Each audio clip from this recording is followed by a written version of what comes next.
সুপ্রিয় দর্শক, স্বাগত এই সময়। আমি ফখরুল আলম কাঞ্চন আপনাদের সঙ্গে আছি। আমরা এই অনুষ্ঠানে সমসাময়িক গুরুত্বপূর্ণ বিষয় নিয়ে আলোচনা করি।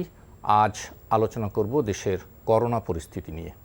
বিশেষ করে চাঁপাইনবাবগঞ্জে বিশেষ লকডাউন ঘোষণা করা হয়েছে আগামী এক সপ্তাহের জন্য।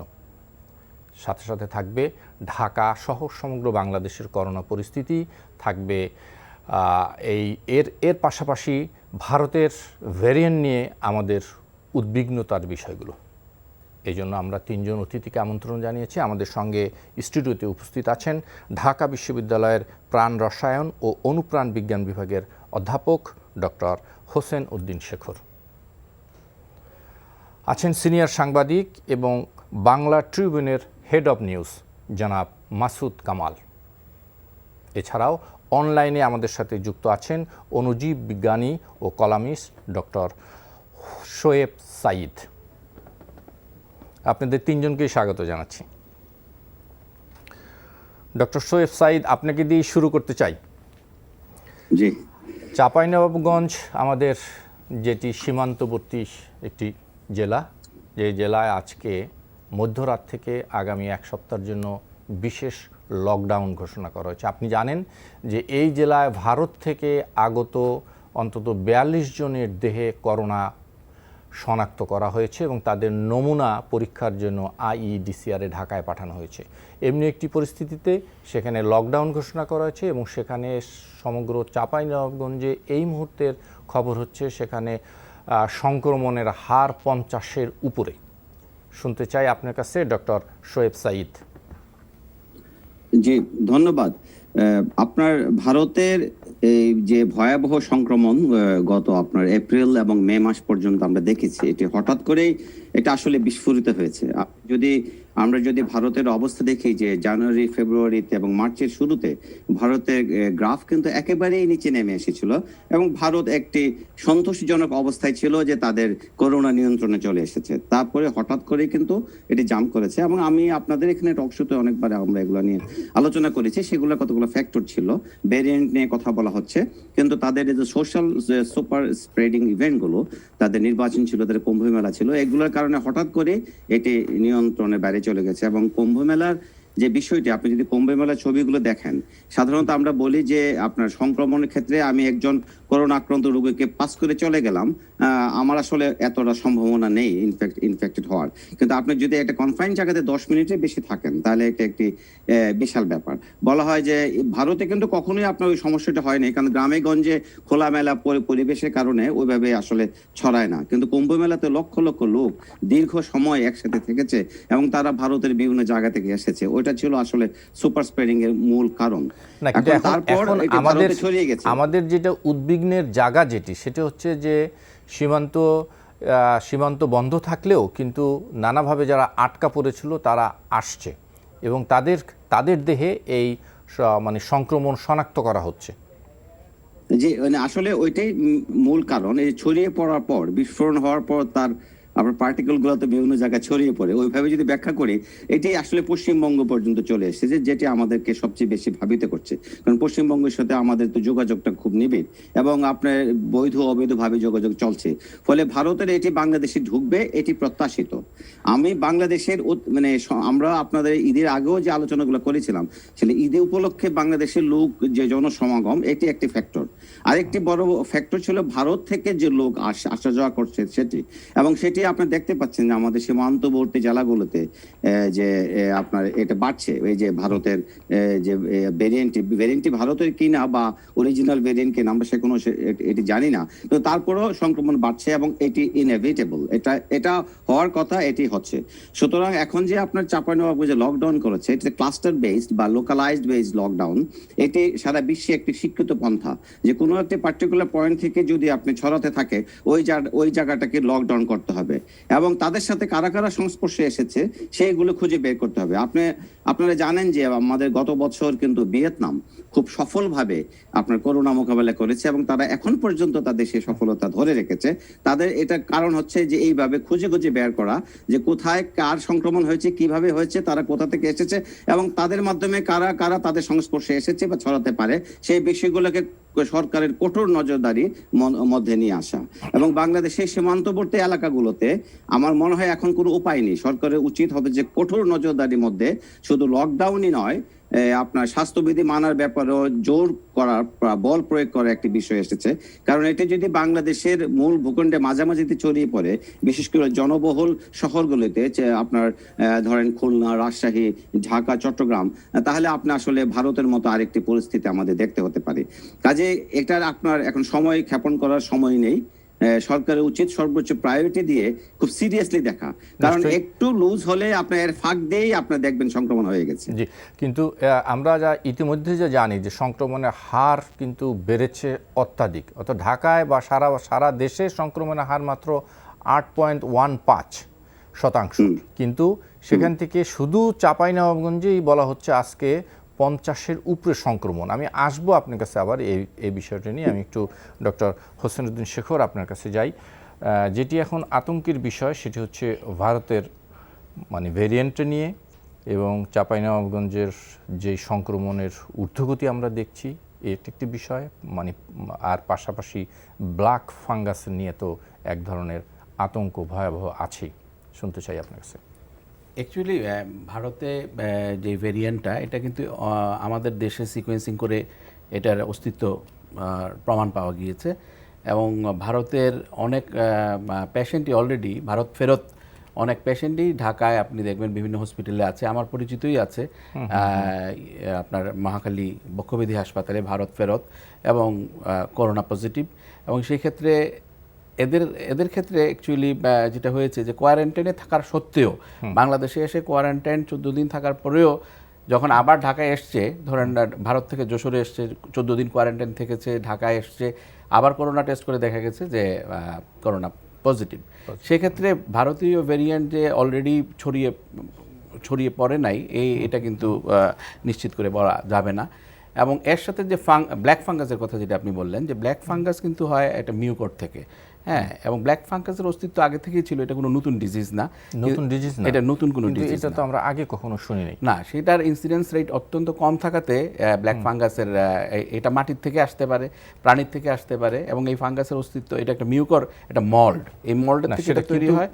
কিন্তু বলা হচ্ছে যে করোনা থেকে 18 থেকে মানে 20 দিনের মধ্যে অথবা 12 থেকে 18 দিনের মধ্যে করোনা থেকে সেরে ওঠার পর এই ফাঙ্গাসে আক্রান্ত। সেটার কতগুলি কারণ আছে, যেগুলা বলা হয় যে ভুল স্টেরয়েড ট্রিটমেন্ট একটা, দ্বিতীয়ত হচ্ছে যে তখন ইমিউন সিস্টেমটা অনেক বেশি কম্প্রোমাইজড হয়ে যায়, তখন এই সুযোগে তখন এটা একটা অপরচুনিস্টিক মল্ড আর কি। এটা আপনার এই ইমিউনিটি সাপ্রেসড হওয়ার কারণে সেই অপরচুনিটিতে এটা এক্সপ্রেস ঘটে। যেমন ধরেন আমাদের শরীরে থাকে ক্যান্ডিডা নামে এক ধরনের এই ফাঙ্গাস, এই ক্যান্ডিডা কিন্তু একটা অপরচুনিস্টিক, এটা সবসময় কিন্তু আমাদের শরীরে আছে, কিন্তু যখন আপনার ইমিউন সিস্টেম অনেক বেশি কম্প্রোমাইজ, একমাত্র ক্যান্ডিডার ইনফেকশনেই কিন্তু মানুষ মারা যেতে পারে।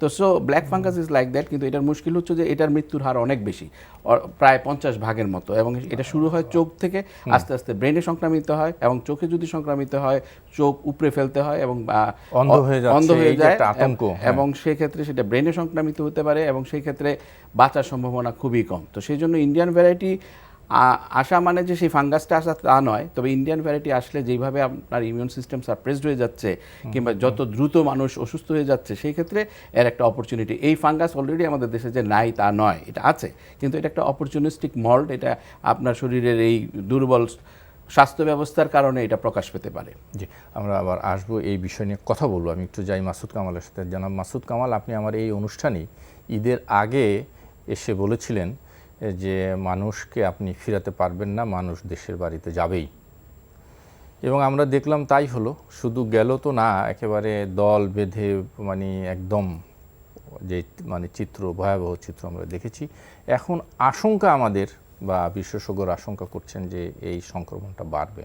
আপনি কি বলেন? আপনার দেখেন, বাড়বে তো বটেই, কিন্তু ভয়ঙ্কর ব্যাপারটা হলো কি জানেন, এটা কিন্তু ওই জেলাগুলির থেকে বাড়তে বাড়তে ঢাকার দিকে আসবে।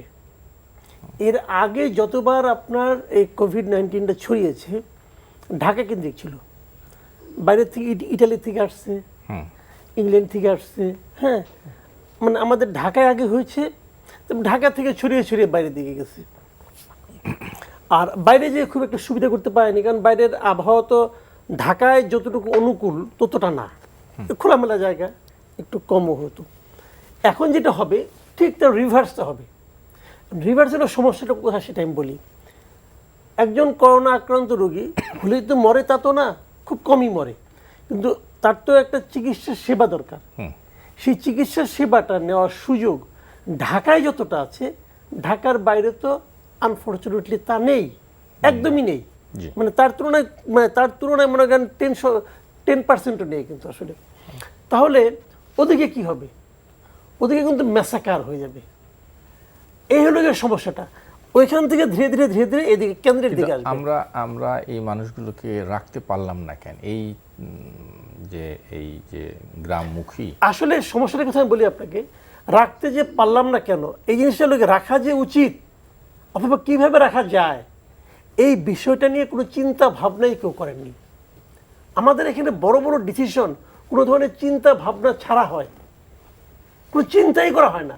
আমি আপনাকে একটা ছোট্ট কথা বলি, আপনি করোনার হাত থেকে বাঁচতে চাচ্ছেন, অনেক কিছু করতেছেন, আপনারা সবচেয়ে বেশি কোন দিকটা নিয়ে চিন্তা করা উচিত ছিল? শিক্ষা নিয়ে।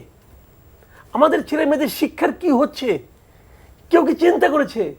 আপনি শুনেছেন এ পর্যন্ত কোথাও শিক্ষাবিদদের নিয়ে শিক্ষা মন্ত্রণালয় বসেছে যে এই বাচ্চাদের লেখাপড়ার কি হবে? কোথাও বসেছে? কোনো আলোচনা হয়েছে? কোনো চিন্তা ভাবনা হয়েছে? কোনো চিন্তা ভাবনাই হয়নি। একটা পেয়েছে, হ্যাঁ ছুটি আরো এতদিন বর্ধিত করা হলো, আরো এতদিন বাড়িয়ে দেওয়া হলো। মানে কিন্তু অল্টারনেট কি ছিল? ছুটি অল্টারনেট কি বাড়ানো ছিল? ছাড়া তো কোনো আমি কিন্তু কোনো বিশেষজ্ঞ রাস্তাও নয়। আমি কিন্তু বিশেষজ্ঞ নই, আমি একজন আম জনতা, ঠিক আছে? অল্টারনেট নিশ্চয়ই কিছু না কিছু করা যেত। যেমন আমি হাইপোথেটিক্যাল দু একটা কথা বলি, যখন আপনি আমাকে জিজ্ঞাসা করেন বলি, আমি এগুলো হাস্যকর শোনাতে পারে, কিন্তু এগুলো নিয়ে আমি চিন্তা করেছি। আপনি তো চিন্তাই করেন রে ভাই, আপনি তো জ্ঞানী লোক। আমার মতো মূর্খ চিন্তা করেছে। যেমন কি হতে পারতো, আপনি করতে পারতেন যে একদম আমি স্কুল বন্ধ রাখবো না, কিছু লোককে অনলাইনে করাবো, কিছু লোককে ক্লাস করাবো। কিভাবে? আপনি ওই 6 ফুট 6 ফুট দূরত্ব বলছেন না, আপনার দূরত্ব মেনটেন করতে হবে। একটা বেঞ্চের এই কোণে একজন বসবে, এই কোণে একজন বসবে, এইভাবে করবো। কীভাবে করবো? রোল নাম্বার ধরে নেব, 1 4, মাঝখানে 3 জন বাদ দিব, 7, এরকম এইগুলো আমি নিব। আপনি ক্লাসটা মিনিমাম রাখতেন, এতে লাভ হতো দুটো। আমি বলি কি লাভ হতো?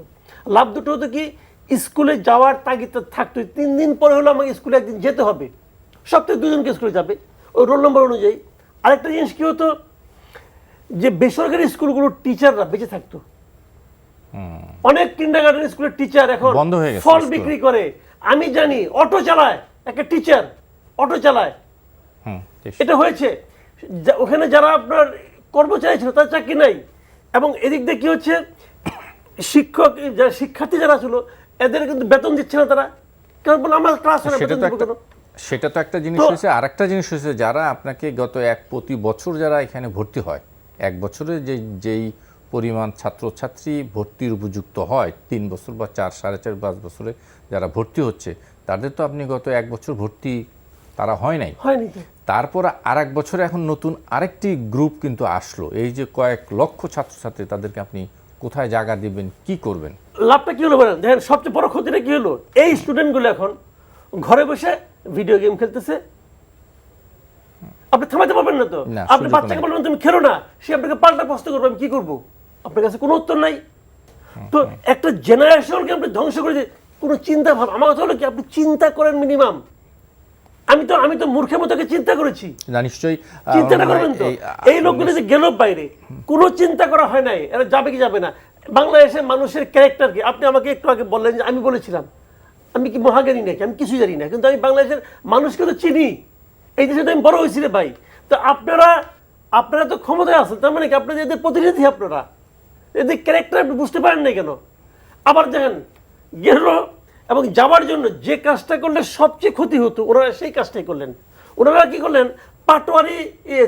পাটুরিয়া ঘাট পর্যন্ত যাওয়ার ব্যবস্থা করলেন, তুমি ভেঙে ভেঙে যাও, তারপর ওখানে যেয়ে তুমি একটা কুম্ভ মেলা করো। ওখানে একটা কুম্ভ মেলা হলো, হওয়ার পর তারপরে মানবিক ভাবে তাদের ছেড়ে দিল। তো এই মানবিকতা ঢাকা থাকতে করলেন না কেন? সংক্রমণ আরো বেশি হয়েছে, কারণ তারা ভেঙে ভেঙে যাওয়াতে অন্তত আরো অনেক সুযোগ হয়েছে। ডক্টর শোয়েব সাঈদ, আপনার কাছে আমি একটু জানতে চাইবো, ওই যে কথা নিয়ে আসছে এখন সবচেয়ে বেশি আলোচিত হচ্ছে আমাদের চাঁপাইনবাবগঞ্জের যে লকডাউন, ভারতীয় ভেরিয়েন্ট এবং ব্ল্যাক ফাঙ্গাস। একটু শুনতে চাই ব্ল্যাক ফাঙ্গাস নিয়ে আপনার কাছ থেকে। ডক্টর শোয়েব জি, সাইদ। ধন্যবাদ। যে আপনার আমাদের professor Shekhar already black fungus নিয়ে আপনাদেরকে বলেছে যে ফাঙ্গাস যে সংক্রমণ এটি আসলে কমন, এটি সব জায়গায় আছে, বিশেষ করে আপনার হিউমিড সিচুয়েশন অথবা ড্রাই গরম এবং হিউমিড সিচুয়েশনে ফাঙ্গাসের সংক্রমণগুলো বাড়ে। উনি বলেছেন অপরচুনিস্ট, যেটি আপনার মানে সুযোগ পেলেই এটি আপনার মাথাচাড়া দেয়, ফ্যাকাল্টি বা অপরচুনিস্ট এরকম আপনার এগুলো আছে। কিন্তু আপনার এই ফাঙ্গাসটির ক্ষেত্রে ভয়াবহ যে কারণটি হচ্ছে, ফাঙ্গাস মানেই আপনার নিউরোটক্সিনের একটি বিষয় থাকে, যেটি ভাইরাসের ক্ষেত্রে আপনারা এটা দেখবেন না। ভাইরাস হচ্ছে প্রচন্ডভাবে সংক্রমিত হয়, ছড়িয়ে যায়, তারপরে আপনার শরীরের ভিতরে গিয়ে অঙ্গ প্রত্যঙ্গ, বিশেষ করে আমাদের করোনা ক্ষেত্রে দেখেছেন আমরা লাংকে কিভাবে ক্ষতিগ্রস্ত করে। কিন্তু ফাঙ্গাসের ব্যাপারটি ভিন্ন, সেটি আপনার সুপারফিশিয়াল ইনফেকশন থেকে যখন ভেতরে ঢুকে যায় এবং প্রচুর ফাঙ্গাস যখন আপনার শরীরে ভর করে, তখন তারা আসলে টক্সিন প্রডিউস করে, যে টক্সিনগুলি আপনি হিট দিয়ে বা কোনো ওষুধ দিয়ে আসলে মারতে পারবেন না। আপনি ধরেন যে আমরা যে কোনো একটা স্টেরিলাইজেশন পদ্ধতিতে আমরা হয়তো জীবাণুটিকে মেরে ফেলতে পারি, কিন্তু জীবাণুটি যে টক্সিনটা প্রডিউস করে সেটি আসলে ইয়া করা যায় না। যার ফলে এই ব্ল্যাক ফাঙ্গাস, এই ফাঙ্গাসের মূল যে সমস্যাটা হচ্ছে টক্সিন, যে নিউরোটক্সিন যদি হয় সেটি, এবং এটি যদি মানুষের ব্রেইনে বা কোথাও চলে যায়, তখন এটা আসলে খুব কঠিন হয়ে যায় এই রোগ এটাকে বাঁচানো। এই জন্য এটি বিপজ্জনক। কিন্তু এটা যে ভাইরাসের মতো খুব বেশি সংক্রমিত হবে ব্যাপারগুলো ওইরকম না, কিন্তু এটা ফ্যাটাল, অনেকটা আপনার বিমান দুর্ঘটনার মতো, যে হয়তো রাস্তায় গাড়ি দুর্ঘটনা অনেক হচ্ছে, বিমান দুর্ঘটনা কম হচ্ছে, একটি হলে এটি আসলে অনেক মানে ভয়াবহ ওইরকম একটি ঘটনা। ফলে এটি ধরেন এই আমি শুনেছি যে করোনার সাথে এটা কোনো সম্পর্ক নেই, যে ডক্টর শেখর যেটা বলছিলেন যে মানুষের ইমিউন সিস্টেম যখন সাপ্রেস থাকে, আপনি যখন করোনা আক্রান্ত হন আপনি দুর্বল থাকবেন, আপনার ইমিউন সিস্টেম প্রতিরক্ষা ক্ষমতা কম থাকবে, আপনার ডায়াবেটিস হলে আপনার প্রতিরক্ষা ক্ষমতা কম থাকবে, অন্য অসুখ বিসুখ হলে আপনার এই ফাঙ্গাসটি হলে আপনি খুব দ্রুত কাবু হয়ে পড়বেন। অর্থাৎ ইমিউন সিস্টেমের দুর্বল হলে এই ফাঙ্গাসের আক্রমণটি ভয়াবহভাবে ঘটে। তবে এই ফাঙ্গাসটি আমরা বাংলাদেশি পত্রপত্রিকায় দেখছি, কিন্তু বৈশ্বিকভাবে এখনো তেমন এটা আলোচিত হচ্ছে না, কারণ এটা তো ভাইরাল ডিজিজের মতো এরকম ছড়াবে না। কারণ ওই যে ভাই ক্যান্ডিডের কথা বলছিলেন, যে ক্যান্ডিডের তো ফাঙ্গাস নিয়ে আমরা চলছি, আমাদের শরীরে বিভিন্ন জায়গায় ফাঙ্গাস থাকে, সময় সুযোগ মতো এটা জেগে ওঠে। ফলে এটি ধরেন মানে ডেফিনেটলি ভাইরাসের মতো ওইরকম একটা বৈশ্বিক সমস্যা হয়তো হবে না।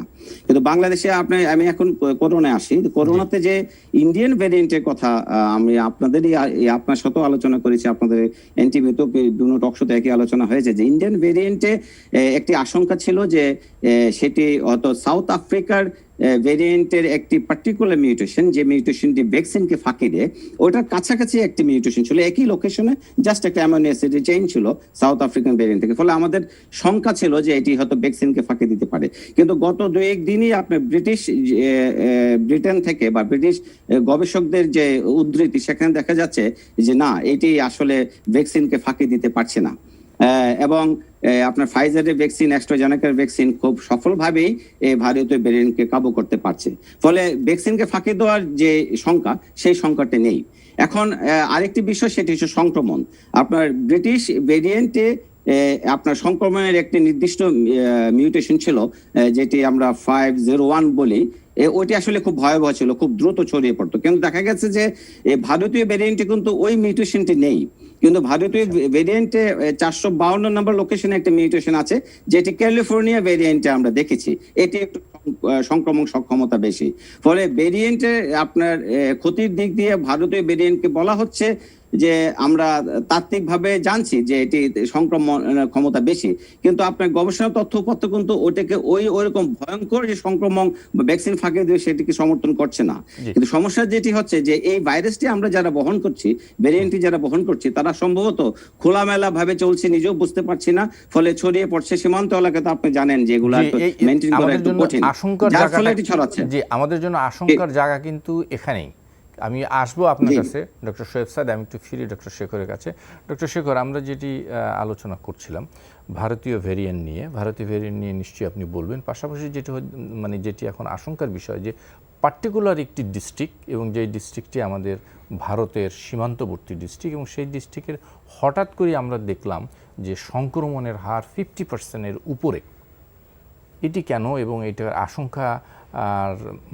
আশঙ্কার জায়গাটা আমাদের এখানেই কি বল? অ্যাকচুয়ালি হয়েছে কি যে ভারতীয় ভেরিয়েন্টের ট্রান্সমিসিবিলিটিটা অনেক বেশি, যদি সেখানে সেটা শনাক্ত হয়ে থাকে। এবং এখন জানেন যে 41 জনের মানে 42 জন মানে যারা ফিরেছে গত এক সপ্তাহে তাদের মধ্যে 42 জনের করোনা পজিটিভ এবং তাদের নমুনা পাঠানো হয়েছে।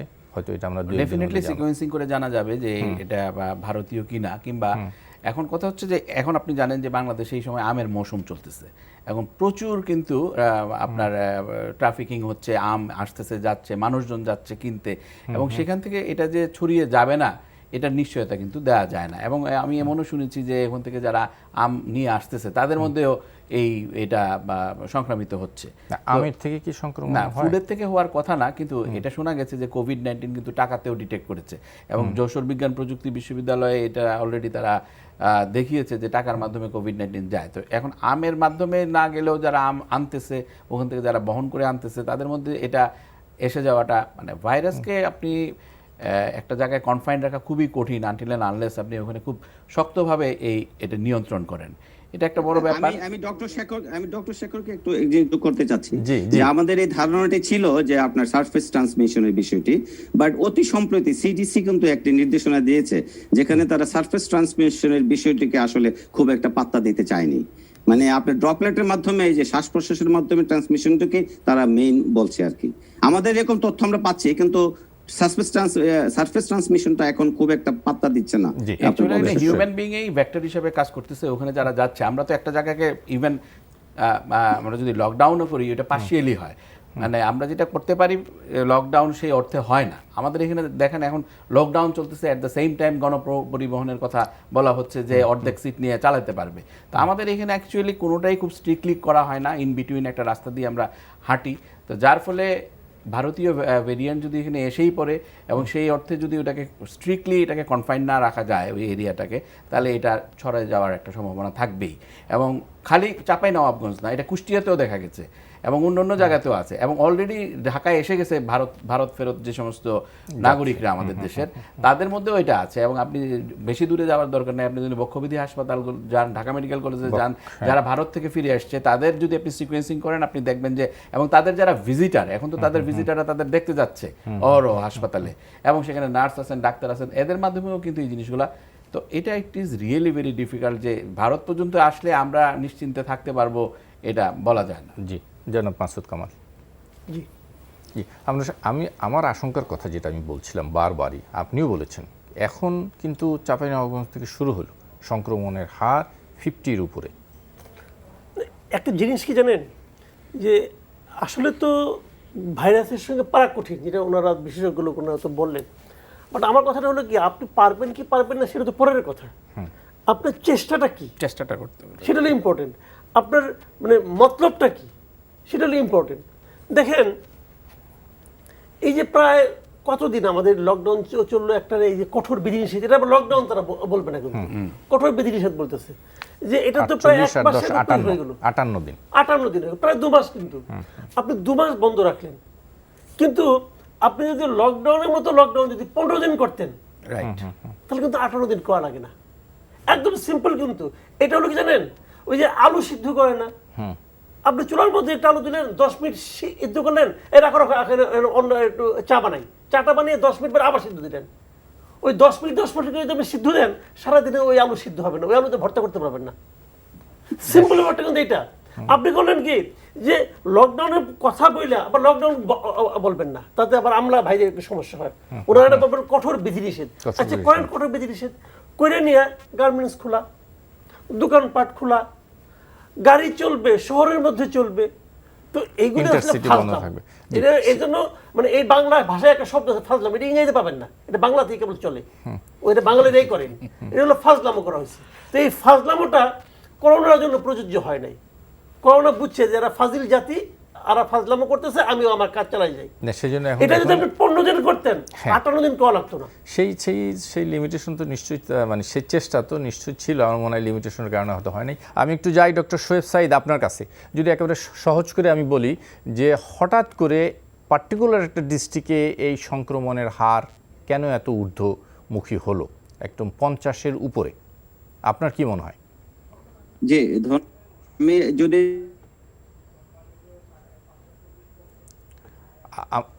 আমার মনে হয় একটু সংযোগ একটু বিঘ্ন সৃষ্টি হয়েছে। আমার মনে হয় ডক্টর শেখর আপনার কাছ থেকে এই প্রশ্ন উত্তর শুনি, তারপরে মানে যেতে পারবো ডক্টর শোয়েব সাইদের কাছে। আপনার কাছে শুনি যে হঠাৎ করে কেন চাঁপাইনবাবগঞ্জে এই সংক্রমণের ঊর্ধ্বগতি হলো।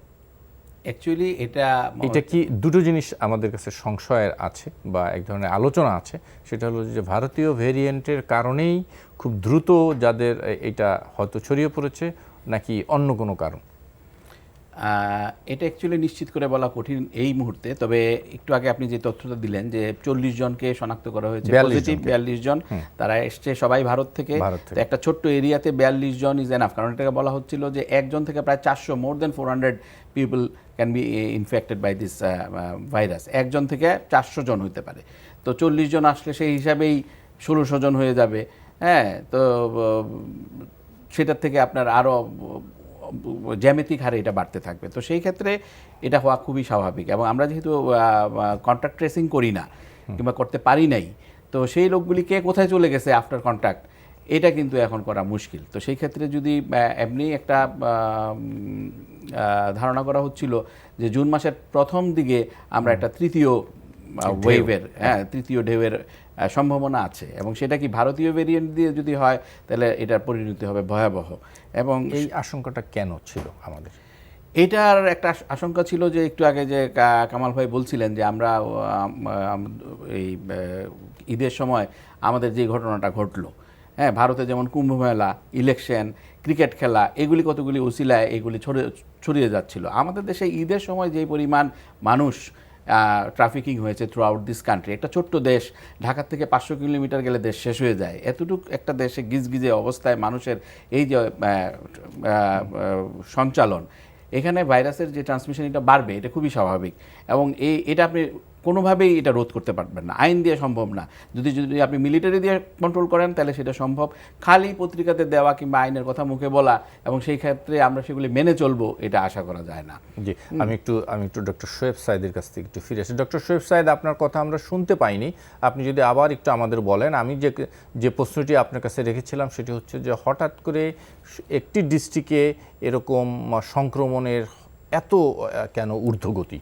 এটা কি ভারতীয় ভেরিয়েন্টের কারণে নাকি অন্য কোনো কারণ আছে? আপনি কি মনে করেন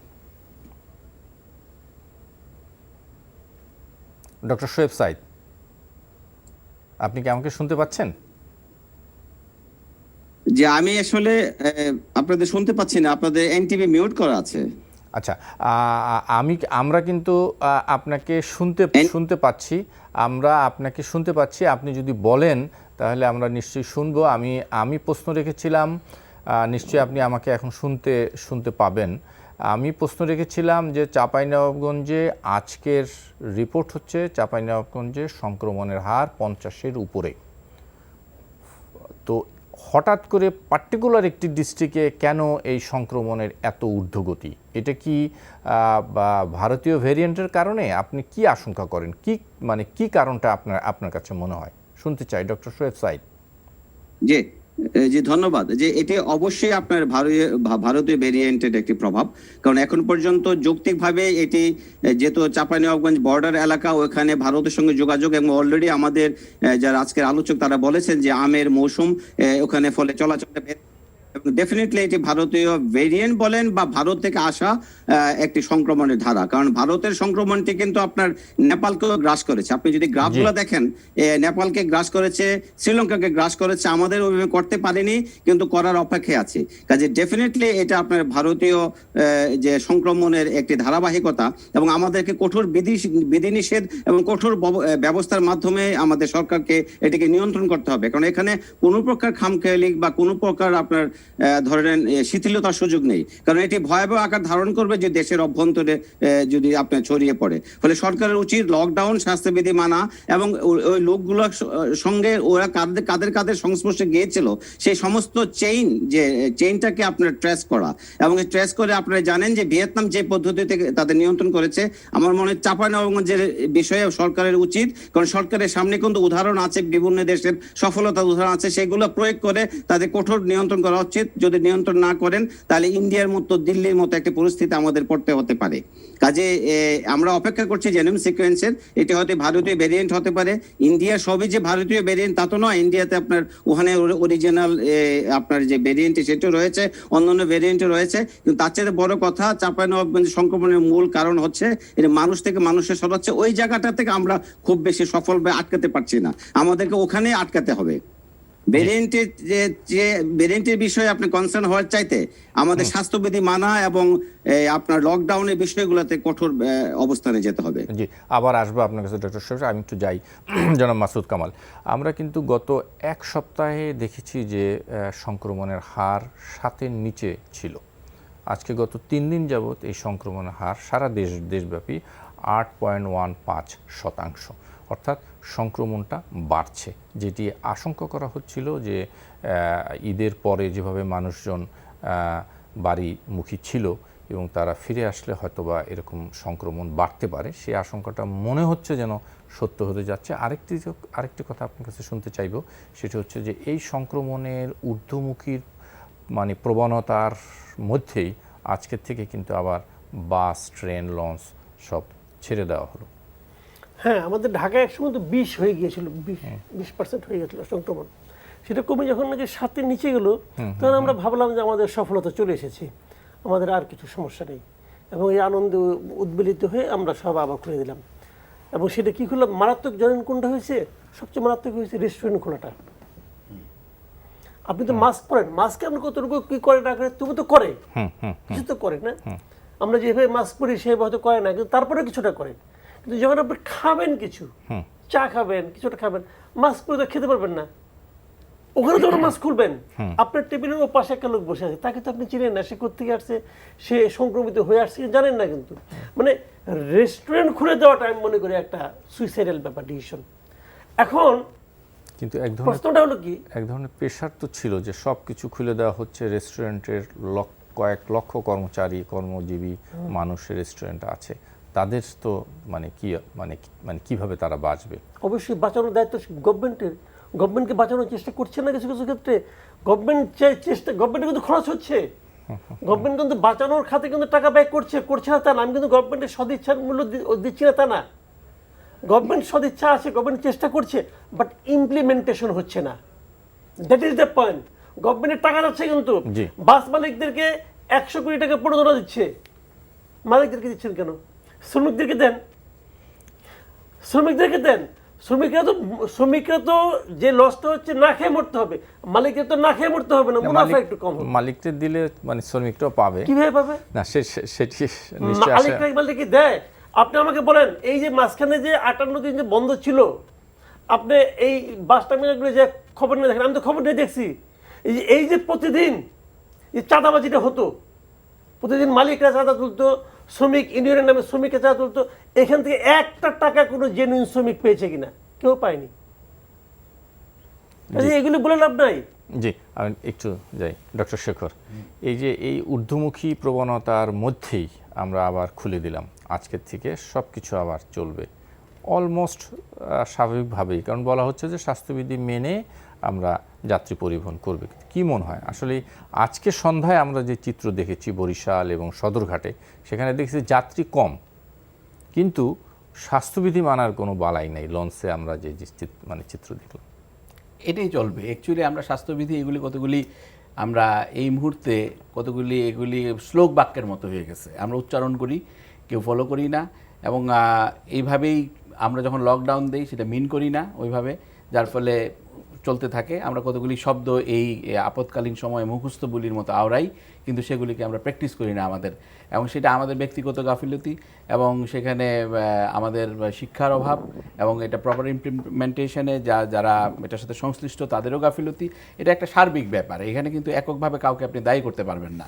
তো অতএব এগুলা চলতেই থাকবে, এবং যদি না এটা কঠোর হস্তে দমন করা হয়, এবং কঠোর বলতে কিন্তু আসলে কঠোরকেই মানে কঠোর বলতে আপনি যা বুঝেন সেই অর্থেই কিন্তু এটাকে করতে হবে, আদারওয়াইজ কিন্তু এটা আপনি কন্টেইন করতে পারবেন না। এটা অনেক দিন ধরে চলবে এবং প্রেডিকশন আছে, অস্ট্রেলিয়াতেও বলা হয়েছে, আর ওখানে সায়েন্টিস্টরা এটা 24 সাল পর্যন্ত এটা চলবে, সহসা চলে যাবে না। যদি আপনাকে কি এই ইয়ার কথা বলছেন আপনি, COVID-এর, করোনার কথা বলছেন? করোনা, হ্যাঁ। 24 সাল পর্যন্ত? হ্যাঁ, একটা তাহলে কি prediction। আমাদের দেশও এটা same? এখানে একটা জিনিস মনে রাখতে হবে যে পৃথিবীর একটি দেশেও যদি করোনা থাকে তাহলে rest of the countries of the world are not secured. অতএব আপনাকে একটা দেশেও যদি থাকে সেখানেও এটাকে নির্মূল করতে হবে, কারণ সেখান থেকে এটা ছড়িয়ে যাবে সমস্ত বিশ্বে। তো সো এই ঘটনাগুলি আপনাকে মনে রেখেই পদক্ষেপ নিতে হবে। আমাদের হাতে সময় নেই, আমি একটু শেষ দিকের একটু শুনে আসি। ডক্টর শোয়েব সাঈদ, একটু যদি বলেন আমাদের যে পরিস্থিতি, সেই পরিস্থিতিতে গৃহীত সিদ্ধান্তগুলো মানে কেমন হলো, আর কি করা যেতে পারতো বাস্তবতার নিরিখে? ডক্টর শোয়েব।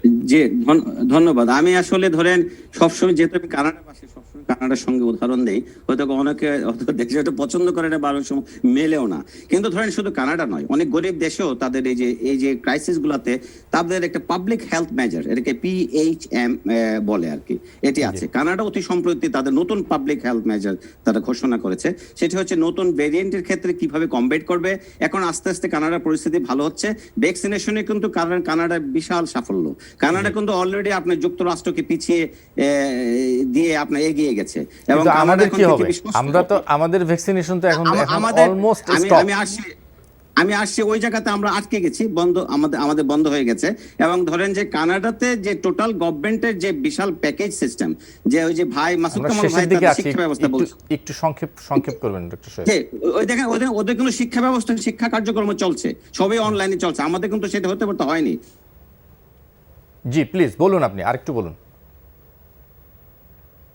আচ্ছা, আমার মনে হয় আবার সংযুক্ত একটু মানে বিচ্ছিন্ন হয়েছে। আমি একটু অ্যাড করি জি প্লিজ ডক্টর শোয়েবের কথার সাথে, যে এই সিচুয়েশনগুলোকে ওভারকাম করার জন্য এখন আপনার ভ্যাকসিনের দিকে যদি আমরা তাকিয়ে থাকি তাহলে কিন্তু মুশকিল। এখন যদি ইন্টেলেকচুয়াল প্রপার্টি যেই অ্যাক্ট, এটাকে যদি আপনি এই সময়ের জন্য কিছুটা ওয়েভ করেন, বাংলাদেশ, সাউথ কোরিয়া এরা কিন্তু অলরেডি অ্যাপিল করেছে WTOর কাছে, যে এইটা যদি ইন্টেলেকচুয়াল প্রপার্টি অ্যাক্ট যদি আপনি for the time being wave করেন তাহলে আমরা মডার্নার ভ্যাকসিন বাংলাদেশেই তৈরি করতে পারবো, হ্যাঁ, এবং সেই সক্ষমতা আমাদের আছে।